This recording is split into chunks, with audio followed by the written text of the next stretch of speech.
আপনার বড় ছেলের জন্য কি আমার জীবনটা নষ্ট হয়ে যাবো? এটা কি চান? এটাই চান আপনারা? তুই আমার শিল্পচর থেকে আতেলগিরি বলে তুই অবহেলা করছিস ভাই? হ্যাঁ আমি করতেছি এসব পাগলামি বাদ দাও।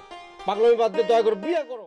তুমি আসবে জানি, তুমি আসবে জানি একদিন, মনের বাগানে ফুল ফুটবে সেই দিন।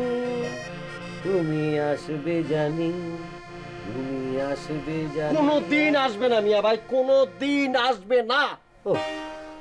এই সুন্দর শুভ সকালে মনের দুয়ার খুলে আমি একটা গান ধরলাম, তুই কেন এর মধ্যে এসে ডিস্টার্ব করছিস রে ভাই? বড় ভাই আল্লাহর দোহাই লাগে, তুমি এরকম সুললিত কণ্ঠে আমার সাথে কথা বলো না। আতেলগিরি বন্ধ করো, সংসার করো প্লিজ। তুই আমার শিল্পচর থেকে আতেলগিরি বলে তুই অবহেলা করছিস ভাই? হ্যাঁ আমি করতেছি এসব পাগলামি বাদ দাও। পাগলামি বাদ দিয়ে দয়া করে বিয়ে করো। আরে ভাই আমি বিয়ে করব না এটা তো বলি নাই। শোন, মনের মানুষটা যদি মনের মতো না হয় তাহলে সারাটা জীবন কি করে কাটাবো তার সাথে বল? তুমি জীবনের হিসাব করো, তোমার জীবন অর্ধেক শেষ মিয়া ভাই। তোমার জন্য 39টা মেয়ে রাখা হয়েছে, সেই হিসাব তোমার আছে? জীবনের সব কাজে হিসাব চলে না রে ভাই, তাড়াহুড়ো করতে হয় না কোনো কাজে।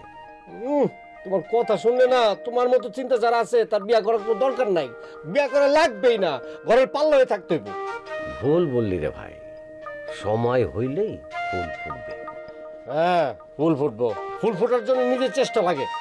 তো আমি যে চেষ্টা করি না সেটা তোরে কে বললো বলতো? তুমি চেষ্টা করো, তুমি যেটা করো সেটা চেষ্টা না, তুমি চেষ্টা করো না করার জন্য।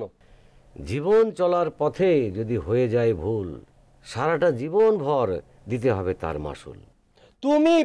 তুমি সারাটা জীবন ভুলের মধ্যে থাকবা, তুমি ভুলের মধ্যে থাকতেই ভালোবাসো, তোমার ভুল কোনোদিন ভাঙবে না। না রে ভাই, সময় হইলে সবকিছু ঠিক হয়ে যাবে। রান্না হবে, মাথা গরম, বিয়েই যেন জীবনের একমাত্র সবকিছু।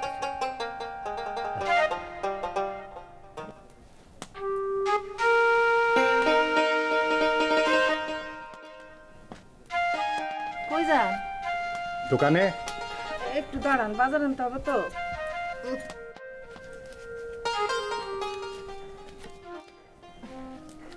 দাও। বাজারটা একটু তাড়াতাড়ি পাঠায়েন।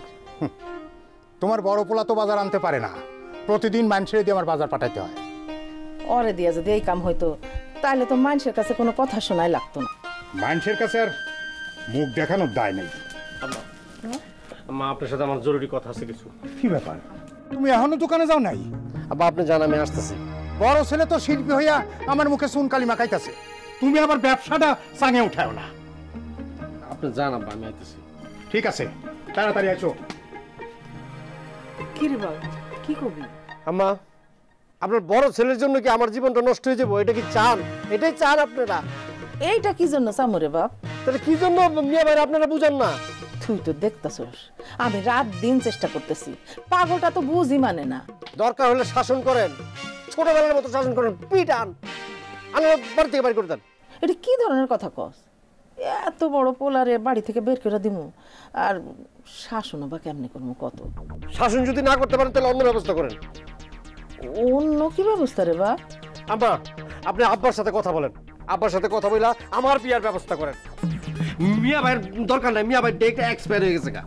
এসব কি ধরনের কথা বলে বড় ভাই সম্বন্ধে? আচ্ছা ঠিক আছে, আমি তোমার আব্বার সাথে কথা কমুনে, তুমি এখন দোকানে যাও, নাই তোমার বাবা বকাবকি করবো।